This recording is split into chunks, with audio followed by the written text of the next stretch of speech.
Here's an unpopular truth.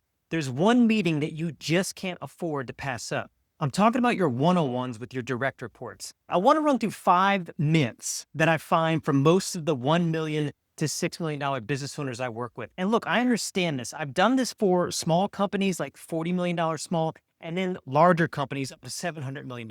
What I found is that some people avoid these altogether because they feel like it builds some animosity with their direct reports, or they just don't even know what to get out of them. So 5 misconceptions that I commonly see, and then I'm going to show you a bonus at the end, and then I'm going to give you the 3 questions that I use. I still run these on a weekly basis with anyone who works directly for me. And then if someone that works for them wants a skip level is what I call it, then I'll put theirs on the calendar once a month or every 2 weeks. I've also got a 1-page PDF. If you want that, just shoot me a comment in the video. I'll get it to you. It's going to run through the same 7 problems. It's got some bullet lists about how to fix it. Number 1, a lot of owners come to me and they think that one-on-ones are just for fixing problems. I was with a owner in a little mini Christian mastermind that I do every other week. And he said something like, I feel like I'm in the thick of it every single day. And it's kind of like his life. I've also had another entrepreneur tell me that he felt like he was in a battle every day. That guy I ended up working with. And so he had this sort of hostile opinion of what it felt like to run his business. What I'm telling you is that the one-on-one is more than just fixing things. And also this is a problem. If your one-on-ones are always from this disciplinary context, right? Like you're trying to course correct, then your direct reports will kind of fear this sort of one-on-one. What I want is for my direct reports to feel like, man, Chad's engaged with me, or Chad cares about where I'm going in my career, or Chad cares about what I'm doing to help the business. And listen, I'm telling you, I eat my own dog food. I've done this for contractors that work for me that are like in India or wherever, and they're doing just video editing. And then I've done this with managers that ran teams of a dozen people or so all over the world. So the real value in these one-on-ones is the alignment and development. They're here to surface unseen friction. This is kind of the stuff that your team is scared to bring to you, or they won't necessarily knock on your office and tell you about these little things. I'll tell you about a trick I use at the end where I use the word what else. When I'm closing these up, instead of just saying anything else, I say what else. And I've really found that if you give your direct reports time to open up to you, they open up to you. What else? So myth number 2, owners tell me they take too much time away from the quote unquote real work.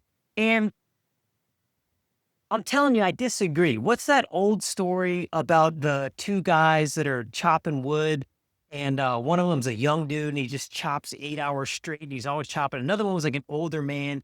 He chopped, but like every 45 minutes, he was taking a little break. Well, at the end of the day, the old man got more work done. And then when the young dude came through and was like, man, how'd you do that? How'd you get so much wood chop? I chopped all day and you took breaks. He said, well, what you didn't see is every time I've taken a break, I was sharpening my axe. And this is the way I see things like one-on-ones in a construction context. When I did this for the Air Force, your safety stand up, not the stand down like post event, but like taking the time on Friday mornings, especially, I would tell my team, when are the 2 most common times that accidents happen? And there's always this one guy that never got it. So it's kind of the running joke to all look at him. But accidents happen the most on Fridays and in the last hour of the day. Why? Because their mind is off of work and they're in a rush to get home. So when you have that 5-minute, or when you have that 10-minute, 30-minute stand up with your team, you kind of bring them back into the mission again. You get them present again. So they know that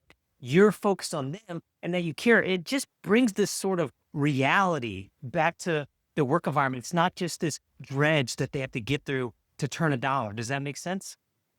My point in number 2 is that I find, in fact, I have a brand new team right now of 2 guys, and I've told them for a month, I'm going to set up your one-on-ones, and I haven't set them up because we've been really busy and I've had some all hands with them since.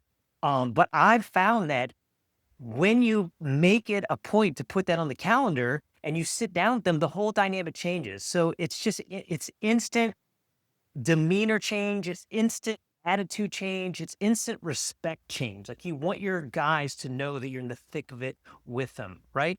Okay. So number 3, I hear busy owners, especially in smaller teams, they think it's okay to skip them if you're talking to them every day anyway.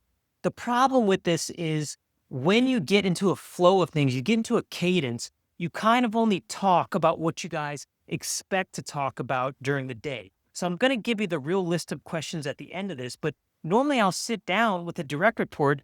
Let's see if I can get this in the shot. And I'll have her come across the conference room for me. And I'm just trying to be very relaxed. I'm sitting back here, and I'll just open up with, how are you? How are things going? How's it working with the team? What kind of challenges do you have? But honestly, this isn't like, if you make this all about just the what's going wrong sort of meeting, then you're going to find that they come in with pages of explanations for you already. So you really want to just sit down and open up what I call the holy pause. Like, just present questions and listen to them. There's no agenda except to be with them. In fact, I've got my laptop open on this video, but when I go into one-on-ones, I have no laptops. I try never to pull my phone out. I'll have a notebook in case, or I'll tell him or her, if she's telling me something important, hey, let me get this down as a note. But otherwise, I want them to know that I'm focused on them. Okay. So number 4, it's all about updating me. We just kind of got into that. You shouldn't look at your one-on-ones as, you better have something to answer to me or let me know what's going on. Like, this is my war room briefing, my ops center briefing. Again, the problem is, if that's always what the one-on-one is about, they're going to preempt it. They're going to have these cool little presentations and try to stop you from asking questions. You know what I mean? So we were in, it's all about updating me. So I actually, again, that's why I don't bring my laptop in. 2, that's why I keep the questions very much about I try to put them in the leader's seat. I want them to think through big problems and talk to me about how their team is doing, instead of just this bucket list of trying to preempt why I might be upset about something. So there is room for that in the one-on-one, but make sure you're really listening to them. In fact, I'm 20 something years into this, and most of the people that work for me are senior managers, close to director. So you have to, scale this down if someone's a little more junior. But really, I look at these as career coaching. I try to ask myself, how can I get this person more money? What's the next step for him or her? Like, how can I really talk to this person about how to advance through things? And the guy that said he was in the thick of it, he's running a couple $1 million operation at a Christian Brothers, I think, an automaker. I would tell him the same thing. Like, talk to your engineers, the whatever they call mechanics nowadays, and just tell them, hey, we can line this course up for you. You'd be worth $40,000 more a year to any other company, So anyway, let's not believe that. All right. 5, people think, especially in the $1 million to $6 million range, they think that a one-on-one is too formal for small teams. Again, if you have kids that are old enough, do a one-on-one with them. If you're married, do one-on-ones with your wife in this format, like, go through those first couple points right there, and don't just make it all about updating you.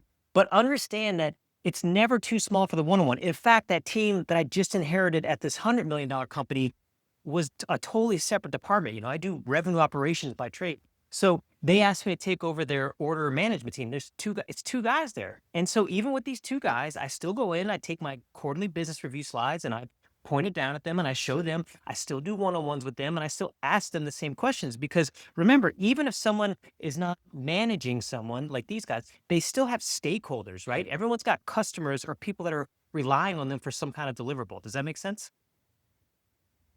All right. Number 6, the bonus.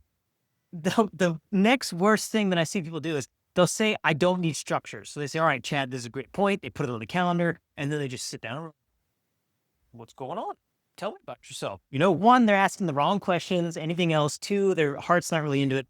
So you do need structure. And I encourage you to use, the one pager I've got has 5 questions on it that will help you kind of block it off.